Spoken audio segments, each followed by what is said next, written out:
लहरों से डरकर नौका पार नहीं होती, कोशिश करने वालों की कभी हार नहीं होती। जी हाँ दोस्तों मैं अजय कुमार यादव। आज मैं आपको बहुपद चैप्टर बताने वाला हूँ, जो क्लास 9th और 10th दोनों के लिए बहुत बहुत इम्पोर्टेंट है क्योंकि ये जो आप सवाल दिख रहे हैं यहाँ पे, आज मैं जो बताने वाला हूँ इसमें से एक सवाल मैट्रिक में फिक्स आएगा आपको। इसीलिए ये 9th और 10th दोनों के लिए बहुत बहुत इम्पोर्टेंट है। और इसमें हम जो भी बताए हैं बहुपद को, इसको अंग्रेजी में पोलिनोमियल बोलते हैं। और एनसीईआरटी बुक से हम लोग मैथ पढ़ेंगे, और इसको जानने के बाद आप कोई भी बुक से रिवीजन कर सकते हैं। उसके बाद एनी बोर्ड लिखा हुआ है, कोई भी बोर्ड से आप एग्ज़ाम दे रहे हैं, बस इस टॉपिक को आप समझ लीजिए, पढ़ लीजिए। आप कोई भी बुक से सवाल बना सकते हैं और आपका परीक्षा में सवाल जो भी आएगा इसी टॉपिक से रिलेटेड आएगा, आप कन्फ्यूजन नहीं होइएगा। तो चलिए सबसे पहले हम लोग समझते हैं बहुपद। बहुपद किसे कहते हैं, बहुपद क्या होता है, बहुपद में किस तरह का सवाल पूछे जाते हैं, इन सारी चीज़ों पर हम लोग गौर करते हैं।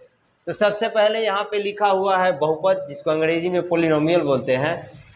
देखिए बहुपद ऐसे बीजीय व्यंजक है जिसमें x का घात जो है धनात्मक होना चाहिए। ऐसे बहुपद को हम लोग क्या बोलेंगे, ऐसे बीजीय व्यंजक को बहुपद कहेंगे।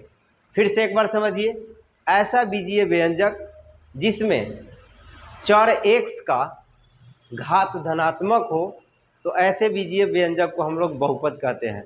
अब x के जगह आप y भी बोल सकते हैं, z भी बोल सकते हैं, इसमें कोई डाउट नहीं है, वो सवाल पर निर्भर करता है। ठीक है, ऐसे हम लोग मैथमेटिकली हम लोग इस तरह से सूचित करते हैं, जैसा कि यहाँ पे लिखा हुआ है। यदि a नॉट, इसको a नॉट पढ़ते हैं, a not plus a1 x1, ये जो भी परिभाषा है x में है, अगर जहाँ x दिख रहा है वहाँ आप y भी रख सकते हैं। यदि a not plus a1 x पर पावर 1 प्लस a2 x पर पावर 2, देखिए यहाँ पे a नॉट लिखा है तो यहाँ पे आप x लिख सकते हैं, आप पावर क्या दे सकते हैं, 0, क्योंकि आप कंफ्यूज में होंगे कि यहाँ आप 0 दिए हैं तो x पर भी पावर 0 होना चाहिए, होगा। लेकिन आप ये भी जानते हैं, पहले से घात पढ़े हैं, घात घातांक, किसी पर पावर 0 का मतलब क्या होता है, 1। आप पहले से पढ़ चुके हैं कि कोई भी संख्या हो, कुछ भी हो, उस पर पावर 0 रखेंगे, उसका मान क्या हो जाएगा, 1। तो अब पहले से a नॉट है यहाँ, इसका मान 1 हो जाएगा, तो a नॉट इंटू 1 क्या हो जाएगा, a नॉट ही होगा। इसीलिए हम वो नहीं लिखे हैं, आप लिख भी सकते हैं समझने के लिए। तो यहाँ क्या हो जाएगा, a नॉट ही होगा अगर 1 लिखेंगे तो a not plus a1 x पर पावर 1, फिर a2 x पर पावर 2, a3 x पर पावर 3, डॉट डॉट इसी तरह बढ़ते जाएगा, कहाँ तक, अनंत तक। क्योंकि बहुपद जो बोला जाता है बोलचाल की भाषा में, बहुपद, बहु मतलब बहुत और पद मतलब पद, बहुत पद यानी अनेक पद वाले बीजीय व्यंजक को क्या बोलते हैं, बहुपद कहते हैं। तब बहुपद को आप और भी अच्छे से समझने के लिए थोड़ा सा ध्यान दीजिएगा। क्या बोले हैं, an के रूप के बीजीय व्यंजक को क्या बोलते हैं, बहुपद। अब यहाँ से जो बातें हैं वो समझिएगा, क्योंकि यहाँ से समझ जाइएगा तो आपका सवाल समझ में आ जाएगा। जहाँ an बराबर नॉट इक्वल दे 0, मतलब an का मान जो है 0 नहीं होना चाहिए। an का मतलब समझे, यहाँ जहाँ जहाँ a दिख रहा है वहाँ पे 0 नहीं होना चाहिए। अगर 0 होगा तो ये सब क्या हो जाएगा, 0 हो जाएगा। an का मतलब समझ में आया, an नॉट इक्वल दे 0, मतलब कि यहाँ जहाँ जहाँ a दिख रहा है, a not, a1, a2, a3 दिख रहा है, उस सब के जगह 0 नहीं होना चाहिए, वरना सब क्या हो जाएगा, 0। ठीक, एवं घात n एक धनात्मक पूर्णांक हो, इसका घात जो देख रहे हैं, पावर जो देख रहे हैं, इंडेक्स जो देख रहे हैं, इसी का सब बोलते हैं। ठीक है, इसी को घातांक भी बोलते हैं। वो सब क्या है, धनात्मक है। देखिए +1 है, +2 है, +3 है, इसी तरह आगे बढ़ते जाएगा, ix पर पावर +n है। तो यही बोल रहा है कि घात n का धनात्मक पूर्णांक हो, मतलब उसका घात धनात्मक हो, ऋणात्मक नहीं हो, मतलब पॉजिटिव हो, निगेटिव नहीं हो। समझ में आया, ऐसे बहुपद को हम लोग क्या, ऐसे बीजीय व्यंजक को बहुपद बोलते हैं। साथ ही यहाँ पे लिखा है a not, a1, a2, a3, dot dot an, member r, ई जो साइन ऐसे लिखल है इसको मेंबर बोलते हैं, सदस्य। किसका है, r का। r मतलब रियल नंबर, वास्तविक संख्या। यानी कि A0 A1 A2 ये सब जो भी रहेगा इसके जगह पर कोई संख्या रहेगा, ठीक है, कोई भी संख्या रहेगा उसको क्या बोलेंगे हम लोग, वो रियल नंबर ही होगा, वास्तविक संख्या ही होगा। तो ऐसे है बीजीय व्यंजक को हम लोग बहुपद कहेंगे। अब इसको आप एग्जाम्पल के द्वारा समझिए ध्यान से। देखिए जैसे कि यहाँ पे लिखा हुआ है। अच्छा एक बात और, बहुपद में ये जो लिखा हुआ है घात के आधार पर बढ़ते क्रम में लिखा हुआ है, आप घटते क्रम में भी लिख सकते हैं। मतलब ये an x पावर n है, ये पहले लिखा जाएगा, उसके बाद डॉट डॉट, फिर ये जो शुरू में देख रहे हो कहाँ चल जाएगा, लास्ट में। तो बहुपद को हम लोग पावर के आधार पर, घात के आधार पर बढ़ते या घटते क्रम में भी लिख सकते हैं। समझ में आया? ऐसा नहीं करेंगे कि बीच में छोटा वाला लिख देंगे, उसके बाद बड़ा वाला लिखेंगे, उसके पहले बड़ा वाला लिखेंगे, ऐसे नहीं होना चाहिए। बहुपद या तो असेंडिंग ऑर्डर में होना चाहिए या तो डिसेंडिंग ऑर्डर में होना चाहिए, मतलब बढ़ते या तो घटते। समझ में आया? मानक रूप में लिखने के लिए आपको सवाल देता है तो उसमें हम लोग बढ़ते या घटते क्रम में लिखते हैं घात के आधार पर। जैसा कि यहाँ पे जितने भी सवाल दिया हुआ है वो सब घटते क्रम में है, यानी कि A0 जो देख रहे हैं उसके जगह पर देखिए ये संख्या दिया हुआ है। A0 का मतलब इसके साथ x नहीं रहेगा, y नहीं रहेगा, मतलब चर नहीं रहेगा। x y z को हम लोग चर बोलते हैं। आप कहिएगा यहाँ a b c सब क्या है, जो शुरुआत का छोटा ABCD होता है वो वास्तविक संख्या होता है, रियल नंबर होता है, और लास्ट का जो होता है छोटा ABCD का अक्षर XYZ वो सब क्या होता है, चर होता है। और ये क्या होता है, अचर होता है, कांस्टेंट वैल्यू होता है। तो यहाँ पे जो हम बहुपद लिखे हैं तो पावर के आधार पर घटते क्रम में लिखे हैं। जैसा कि यहाँ पावर क्या है, 2 है, और इस पर कुछ नहीं दिया जाता है तो 1 समझ लिया जाता है, 1 है, और इसके बाद क्या है, संख्या है। तो ये घात के आधार पर क्या है, घटते क्रम में लिखल है ना। घटते क्रम किसको बोलते हैं, ज्यादा वाला पहले रहेगा, उसके बाद कम वाला और सबसे कम वाला लास्ट में होता है, वो क्या होता है, घटते क्रम। अब बढ़ते क्रम में क्या होता है, सबसे कम वाला बाद में, उससे ज्यादा, सबसे ज्यादा लास्ट में। समझ में आया? समझ में आ रहा है, खाली तक रहा है? हाँ तो समझते चलो, ठीक है। देखो तो अब आपसे पूछा जाएगा कि ये बहुपद है कि नहीं। सवाल आपसे पूछेगा क्या ये बहुपद है, तो बहुपद का कंडीशन है या तो उसका पावर क्या होना चाहिए, प्लस में होना चाहिए, और जो चर है वो बटा में नहीं रहना चाहिए, ठीक है, और उसका घात क्या होना चाहिए, माइनस में नहीं होना चाहिए, और उस रूट में नहीं होना चाहिए, ठीक है ना। तो बहुपद के कंडीशन को ये जो पूरा कर रहा है वो बहुपद होगा, और नहीं है जो नहीं होगा।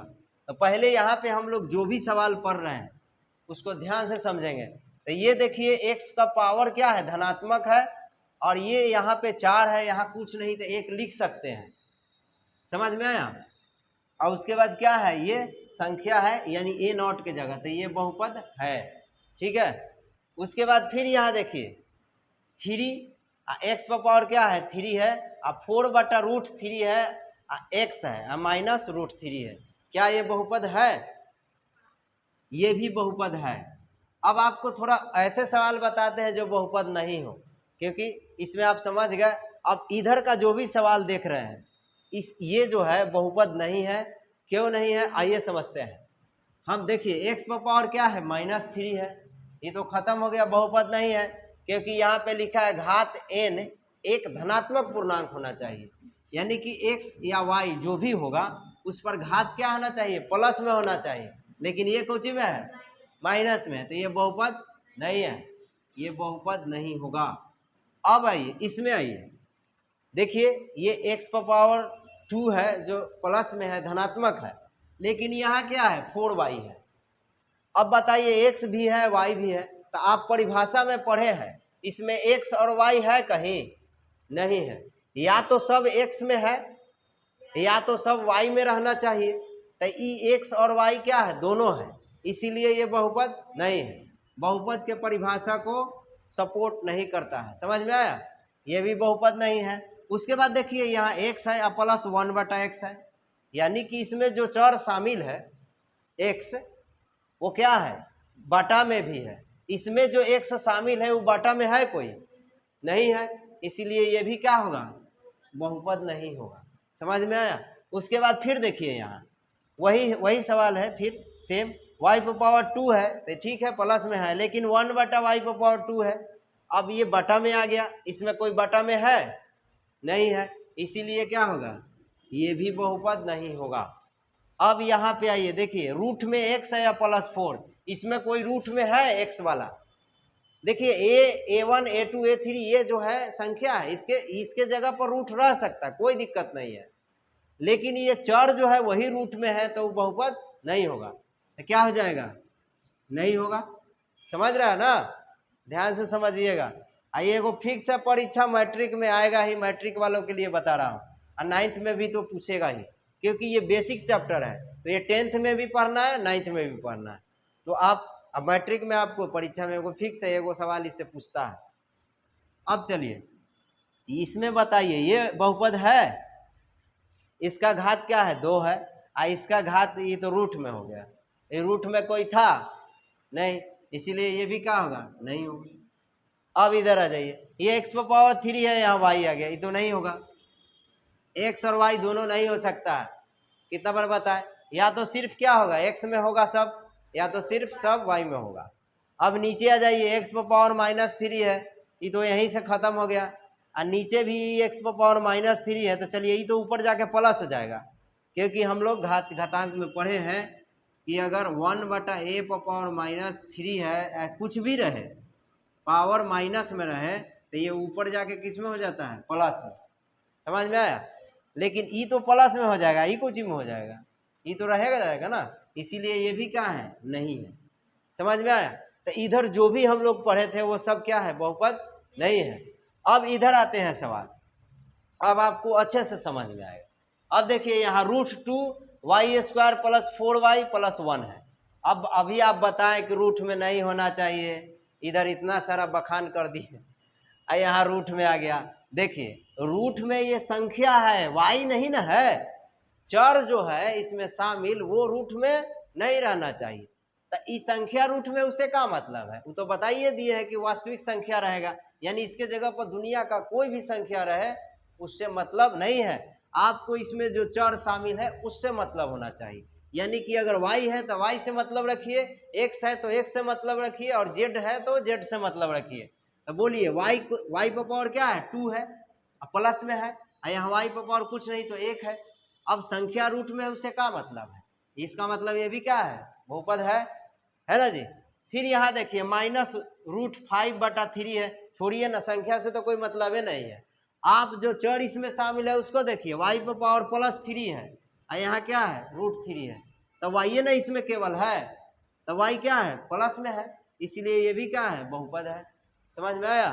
फिर यहाँ पे आइए, x पर पावर 4 है और +√3 है, अतः हमको इसको तो देखना है नहीं, ये तो x चर को ना देखना है, ये भी क्या है, बहुपद है। अब नीचे आ जाइए, देखिए ये 1/y पर पावर -2 है, ये बहुपद है, थोड़ा सा दिमाग इसमें लगाना पड़ेगा। देखिए अभी अभी बताए हैं कि नीचे जो पावर रहता है माइनस में, ऊपर जाके किस में हो जाएगा, प्लस में। तो इसको थोड़ा सा आप दिमाग लगाइएगा, तो ऊपर जाएगा तो किस में हो जाएगा, प्लस में हो जाएगा, पावर 2 है, प्लस में हो जाएगा, 1 जैसे है रहेगा। तो बोलिए ये क्या है, बहुपद है। समझ गए, ऐसे भी सवाल आपको परीक्षा में आएंगे, घबराना नहीं है। बोलिए ये बहुपद है, बोलिए है। बहुत लड़का सोच रहा नहीं, अभी अभी तो आप बहुत बड़ा भाषण दे रहे थे, रूट में नहीं रहना चाहिए, रूट में कर दिए, कैसे बहुपद होगा। देखिए ये x² है, x² का वर्गमूल जब निकालिएगा तो x बाहर आ जाएगा, ई तो -√3 संख्या है, तो संख्या रूट में रहे चाहे कुछो में रहे, पॉइंट में रहे, उसे क्या मतलब, इसमें जो शामिल चर है x बाहर है ना, इसीलिए ये भी क्या है, बहुपद है। समझ में आया। ये संख्या है, ये बहुपद है। अब बताइए, ये भी बहुपद है, ये अचर बहुपद है। आगे हम लोग पढ़ेंगे बहुपद कितने प्रकार के होते हैं, उसमें आपको बताएंगे कि ये भी बहुपद कैसे हैं। फिलहाल आप ये इतना दिमाग में टिक मार लीजिए कि ये भी एक बहुपद है। समझ में आया। तो चलिए अब हम लोग पढ़ते हैं बहुपद से जुड़ी हुई छोटी छोटी टॉपिक, जिससे आपका परीक्षा में सवाल आता है, ये फिक्स है। तो आइए हम लोग समझते हैं ध्यान से। और पहले भी बता चुके हैं कि 9 और 10 दोनों के लिए हम लोग यहाँ पे पढ़ रहे हैं। तो जो विद्यार्थी 9th में है और 10th में है दोनों के लिए ये बहुपद पढ़ना है, जो बेसिक है। आपको 10th में भी पढ़िएगा, 9th में भी पढ़िएगा। तो आइए चलते हैं। सबसे पहले हम लोग जानते हैं कि ये बहुपद का परिभाषा है जो इससे पहले मैं बताया था, है a1 a0 a1x a2 power x square है, फिर a3 पावर क्या है x3 है, डॉट डॉट इसी तरह क्या होगा बढ़ते जाएगा। एक बार रिपीट कर देता हूँ। और फिर लास्ट में कहाँ तक बढ़ेगा पद, अनंत तक, जितना बड़ा हो, जितने पद वाला बहुपद हो, और उसका पावर भी क्या होगा बढ़ते जाएगा उसी तरह। समझ में आया? चलिए अब यहाँ पे लिखा है बहुपद का संकेत, सिंबल ऑफ पॉलिनोमियल क्या होता है, बहुपद को किससे सूचित करते हैं। समझ में आया? तो देखिए बहुपद को सबसे पहले पॉलिनोमियल बोलते हैं, तब p बोलेंगे, ठीक।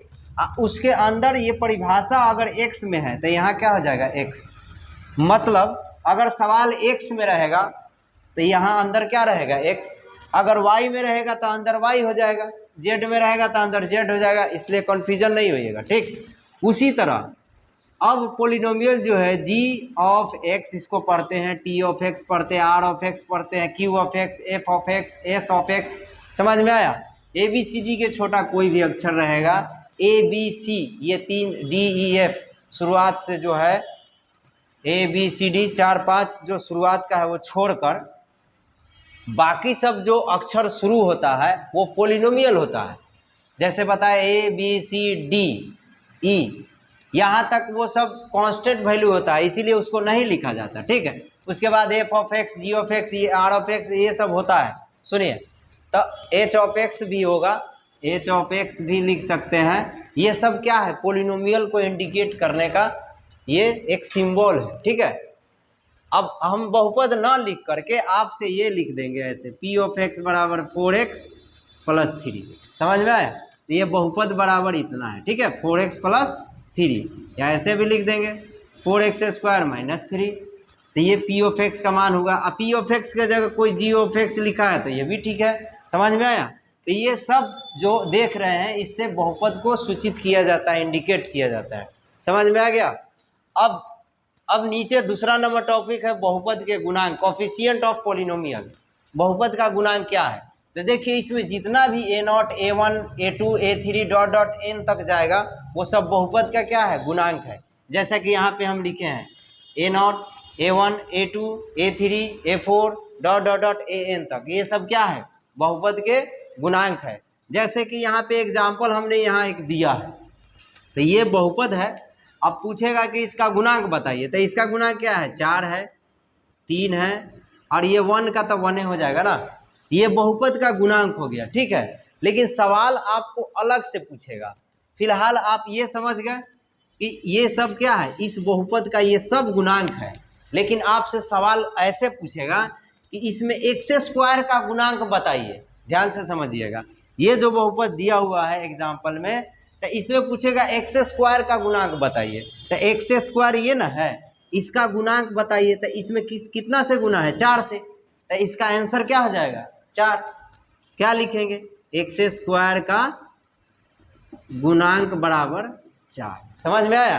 ये क्यों, क्योंकि एक्स स्क्वायर को किससे गुना किया गया है, 4 से, इसीलिए इसका गुणांक क्या हो गया, 4।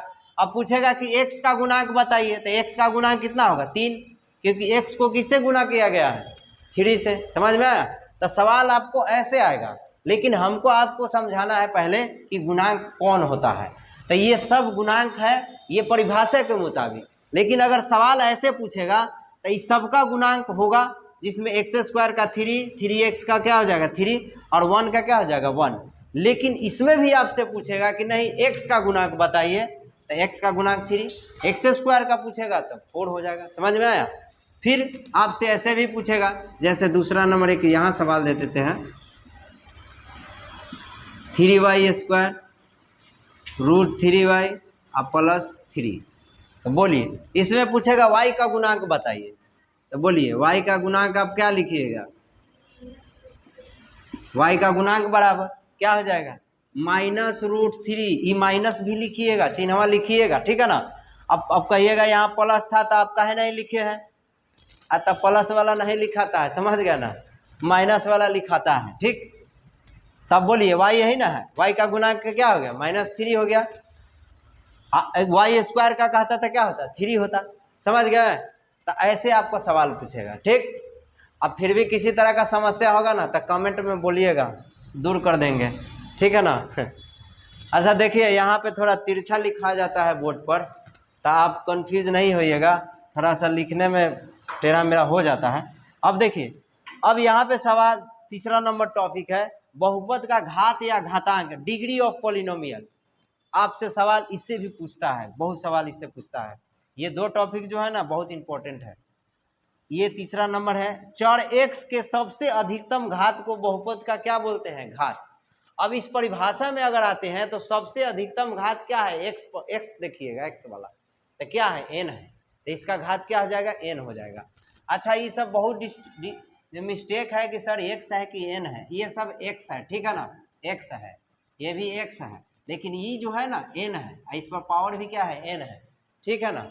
एक जैसा लिखा देता है, कंफ्यूज हो जाता है सब, तो इसीलिए मैं बता दिया। चलिए, तो इसमें क्या लिखा हुआ है, चर x के सबसे अधिकतम घात को बहुपद का क्या बोलते हैं, घात कहते हैं। तो अगर चर x में है तब ना, अगर यहाँ क्वेश्चन y में रहेगा तो क्या यहाँ बोलेंगे, यहाँ y भी बोल देंगे, ठीक है ना। जैसा कि इसमें x में भी है बहुपद और y में भी है और z में भी है, तो z रहेगा तो z को समझेंगे और y रहेगा तो y में समझेंगे, सबसे अधिकतम घात वाला। तो बोलिए, इसमें पहला जो दिया हुआ है इसमें सबसे अधिकतम घात कितना है, 5, उसके बाद 2 है, 1 का तो होता ही नहीं। तो बोलिए, तो 5 इसका क्या हो जाएगा, घात, या 5 हो जाएगा। घातांक बोलेगा तो वो भी क्या होगा, 5 होगा, ठीक है ना। घात बोले या घातांक बोले वही होगा। अब देखिए, y पर पावर 3 है, यहाँ 3y पर पावर 2 है, -√2 है, ठीक है। तब बोलिए इसका घात क्या हो जाएगा, 3 हो जाएगा, क्योंकि सबसे अधिक देखना है, घात पूछेगा तो सबसे अधिक, ये लिखल है ना, सबसे अधिकतम, अधिकतम घात को क्या बोलते हैं, बहुपद का घात बोलते हैं। तो सबसे अधिक घात रहेगा वही क्या कहलाएगा, बहुपद का घात। तो सबसे अधिक पहला वाला में क्या है, 5 है, दूसरा वाला में क्या है, 3 है, और तीसरा वाला में सबसे अधिक घात किसका है, 4। तो घातांक बोले हैं इसको, ठीक है, 4। तो घात को ही ना घातांक बोलते हैं, इसीलिए हम दो तरह से लिख दिए कि कंफ्यूज नहीं होइएगा, कहीं घात लिखा रहता है, कहीं घातांक लिखा रहता है, तो सब वही होगा। समझ में आया? अब हम लोग को जानना है यहाँ पे बहुपद के पद, टर्म्स ऑफ पॉलिनोमियल, पद। तो ई परिभाषा से ही पहले समझेंगे, इसमें जितना दिया हुआ है वो सब बहुपद का क्या है, पद है। बस प्लस प्लस प्लस के बाद वाला जितना है सबको बहुपद का पद बोलते हैं। तो बोलिए, a0 है पहला वाला, उसके बाद a1x है, तो इसमें दोनों साथ में लिखेंगे, a1x a2x, ठीक है ना। देखिए, a1x a2x square a3x⁻3 dot dot dot, जितना रहेगा वो सब क्या हो गया, बहुपद का पद हो गया, an(x⁻n), ये सब बहुपद का पद है। लेकिन सवाल आपसे अगर इस तरह पूछेगा 3x² 4x+1, आपसे पूछेगा इसका पद बताइए, तो इसमें कितना पद है, 1 2 3। सवाल आपसे ये पूछेगा कि कितना पद है, तो 3 बताएंगे। लेकिन अब इसमें पद कौन है, 3 कौन कौन है, तो पहला क्या है, 3x², कॉमा देकर लिखेंगे, सब देखो कॉमा देकर लिखेंगे, 4x हो जाएगा, आई क्या हो जाएगा, 1 हो जाएगा। समझ में आया? लेकिन पूछेगा कि कै गो है, तो सीधे लिखेंगे 3 गो। समझ में आया? ये हम आगे पढ़ाएंगे आपको बहुपद के प्रकार में कितने प्रकार के होते हैं। तो बहुपद को दो भागों में बांटा गया है, एक घात के आधार पर और पद के आधार पर। फिर देखिए नीचे सवाल है, 4y² -3, एक यहाँ पे चेंज होगा क्योंकि यहाँ पे सेम पावर वाला नहीं दो लिख सकते हैं, एगो ज़्यादा होगा एगो कम होगा, इसीलिए हम मिस्टेक हो गया, सॉरी। चलिए, तो 4y³ है -3y² + 4y - 1। तो अब आप बताइए इसमें पद कितना है, 4। अगर चारों को लिखना रहेगा तो 4y³ -3, माइनस है तो माइनस लिखेंगे, -3y² + 4y - 1। समझ में आया? सबको लिख देना है, जितना बहुपद है सबको लिखना है, लेकिन कॉमा दे करके। आपसे सवाल पूछेगा इसमें कितने पद है, तो सीधे बोलेंगे 4। समझ में आया? फिर नीचे देखिए, 3x² - x + √3, तो इसमें कितना पद है, 3। और लिखना रहेगा तो आप कैसे लिखिएगा, 3x² -x और कॉमा 3, सबको कॉमा देकर लिखेंगे, ठीक है ना। अगर लिखना रहेगा कि इसमें पद लिखिए तो कॉमा देके सबको लिखेंगे। सवाल पूछेगा कि कितना पद है तो क्या बोलेंगे, गिन देंगे, जयगो है जयगो गिन देंगे, 3 रहेगा तो 3 बोले, 4 रहेगा तो 4। समझ में आया। तो ये हम लोग आगे पढ़ेंगे बहुपद के प्रकार में। अब आपको ये पढ़ना है, एक टॉपिक और है कि बहुपद का मानक रूप, स्टैंडर्ड फॉर्म ऑफ पॉलिनोमियल। बहुपद का मानक रूप में होता क्या है यहीं पे समझा देते हैं, इसी में से कोई एग्जाम्पल लेते हैं उसको समझा देते हैं। देखिए उसमें होता क्या है कि बहुपद को घात या घात के आधार पर या तो बढ़ते क्रम में लिख दीजिए या तो घटते क्रम में लिख दीजिए, यही बहुपद का मानक रूप है, जिसको अंग्रेजी में बोलते हैं स्टैंडर्ड फॉर्म ऑफ पॉलिनोमियल। समझ में आया। जैसे कि यहाँ पे देखिए हम बहुपद लिखे हैं तो यहाँ घात कितना है 2, यहाँ क्या है 1 है, तो 2 1 इसके बाद कुछ नहीं है, तो ये घटते क्रम में ना हो गया, ये भी स्टैंडर्ड फॉर्म हो गया। फिर नीचे देखिए 3 है पावर, फिर 2 है और यहाँ पे कुछ नहीं रहता तो 1 है, तो ये भी घटते पावर में है ना, तो ये भी स्टैंडर्ड फॉर्म में हो गया, मानक रूप में हो गया। आपको ज्यादातर घटते क्रम में ही दिखेगा, लेकिन आप बढ़ते क्रम में भी लिख सकते हैं, यानी इसको उलट के लिखेंगे तो कैसे लिखेंगे 1 प्लस 4x प्लस 3x²। समझ में आया।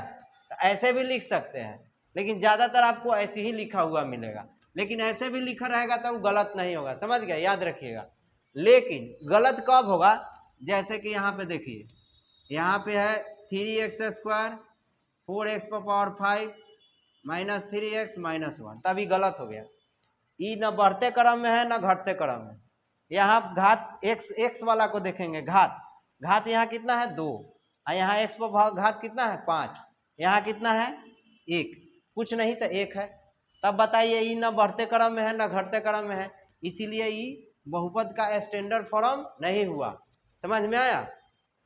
इसी को मानक रूप बोलते हैं हिंदी में। तो आप समझ गए होंगे, ये कोई बड़ा टॉपिक नहीं है, ठीक है। अब हम लोग चलिए अब हम लोग पढ़ते हैं बहुपद का वर्गीकरण। देखिए बहुपद का वर्गीकरण 2 भागों में किया गया है, और पहला है घात के आधार पर और दूसरा है पद के आधार पर, आप देख सकते हैं। तो ध्यान से समझिएगा, ना समझ में आएगा ना तो पढ़ाना हम छोड़ देंगे, समझ गए। एकदम ध्यान से समझिए, जरूर समझ में आएगा। देखिए ये घात के आधार पर बोल रहा है, तो इससे पहले हम बताए हैं घात क्या होता है। तो चलिए पहला है एक घातीय बहुपद। फिर से एक बार समझिए, बहुपद का वर्गीकरण 2 भागों में किया गया है, पहला घात के आधार पर, दूसरा पद के आधार पर, ठीक है ना। अब घात के आधार पर भी बहुपद कई प्रकार के होते हैं, तो आइए समझते हैं इसको। पहले देखिए एक घातीय बहुपद होता है, द्विघातीय होता है, त्रिघातीय होता है, इसके बाद चतुर्थ घातीय भी होता है, और उसके बाद 5 घातीय भी होता है। लेकिन 2-3 पढ़ लेने से आदमी के माइंड में एक सेट हो जाता है कि ओ ये क्या होता है घात, समझ जाइएगा, उसी तरह आगे भी आपको समझ में आ जाएगा। तो हम लोग शुरुआत में एक घातीय, द्विघातीय, त्रिघातीय तक पढ़ते हैं, उसके बाद खुद आप माइंड सेट हो जाता है कि ओ इस पर जाएगा पावर रहेगा उतना ही घातीय होगा। समझ में आया। इसीलिए 2 से 3 तक हम लोग पढ़ते हैं। तो चलिए सबसे पहले है एक घातीय बहुपद, जिसको लीनियर पोलिनोमियल बोलते हैं। समझ में आया। क्यों बोलते हैं, क्योंकि इसमें कोई चर होता है x या y, उस पर पावर कितना रहेगा 1, कुछ नहीं तो 1। जैसे देखिए सब पर 1 है ना, कुछ नहीं तो 1 रहता है, इसीलिए क्या हो गया एक घातीय। समझ में आया, हो गया। फिर इसमें देखिए द्विघातीय बहुपद लिखा है, क्वाड्रेटिक पॉलिनोमियल लिखा हुआ है। द्विघातीय मतलब 2, तो देखो इस पर 2 घात है, देखो इस पर भी 2 घात है, इस पर भी 2 घात है, इस पर भी 2 घात है, हो गया द्विघातीय। समझ में आया ना। बस यही इतना तो समझना है, ये एग्जाम्पल दिए हुए हैं आपको समझने के लिए। अब फिर देखिए त्रिघातीय बहुपद है ना, cubic polynomial, CUBIC, cubic polynomial. अब देखिए इसका एग्जाम्पल क्या दिया हुआ है, क्यूबिक पॉलिनोमियल समझ गया ना, जिस पर घात 3 हो, माने ऐसा चर जिसका घात क्या हो 3 हो, उसे त्रिघात बहुपद कहते हैं। तो देखिए इस पर घात कितना है 3 है, इस पर भी घात क्या है 3 है। अब देखिए इधर 2 भी हो सकता है, इससे कोई दिक्कत नहीं है, लेकिन हाईएस्ट वाला देखा जाता है, इसे पहले बताए थे। तो देखिए घात इस पर कितना है 3 है, तो ये क्या हो गया त्रिघातीय। अब इसके बाद एक वो है, दो है, उससे मतलब नहीं है। हाईएस्ट घात अगर त्रिघातीय है तो इस पर 3 होना चाहिए, 2 नहीं चाहिए। समझ में आया? अब इसमें भी कहिएगा कि सर द्विघातीय है तो एक घात वाला कहला इसमें है, नहीं, वो भी रहेगा। आपको हाईएस्ट पावर वाला देखना है। अगर ये द्विघातीय है तो हाईएस्ट पावर 2 होना चाहिए, हाईएस्ट घात क्या होना चाहिए? 2 होना चाहिए। इसी को घातांक भी बोलते हैं। उसी तरह इसमें भी हाईएस्ट घात जो है, सबसे अधिक घात वाला 3 होना चाहिए, 3 सब में होना चाहिए। देखिए ये भी है ना, तो ये क्या हो गया? त्रिघातीय। अब है शून्य बहुपद, जिसको जीरो पॉलिनोमियल बोलते हैं। देखिए एग्जाम्पल इसका दे, 0 × x² + 0 × x है, मतलब इस सब का गुना करेंगे तो क्या आ जाएगा? 0 नहीं आएगा। 0 के 1 से करेगा तो 0 ना होगा। अब फिर प्लस है, 0 × x है तो ये भी 0, ये भी 0, 0 + 0 0 होता है ना, मतलब उसका मान 0 आ जाना चाहिए, इसीलिए इसका नाम क्या है? Zero polynomial. अब देखिए 0 × x है तो ये 0 ना हो जाएगा, 0 × y है, फिर 0 × y है, पावर कुछ भी रहे सब 0 हो जाएगा, इसीलिए क्या हो गया? Zero polynomial. एक बात और याद रखिएगा, जीरो पॉलिनोमियल का घात नहीं होता है। समझ में आया? अब 0 का घात नहीं होता है तो इसका घात कहाँ से होगा? ठीक है। अब आगे हम लोग पढ़ते हैं दूसरा, जो जिसके बारे में क्या बोलते हैं? पद के आधार पर। पद के आधार पर भी बहुपद को बांटा गया है। तो चलिए, ये क्या है? एक पदी बहुपद, जिसको मोनोमियल बोलते हैं। समझ में आया? मोनोमियल, मोनो मतलब 1 होता है, तो एक पदी बहुपद। तो इसमें पद कितना होगा? 1 होगा। देखिए ये सिंगल है, x⁴ है, तो अब घात आपको नहीं देखना है, पद देखना है। तो x⁴ क्या है? 5 है, और यहाँ क्या है?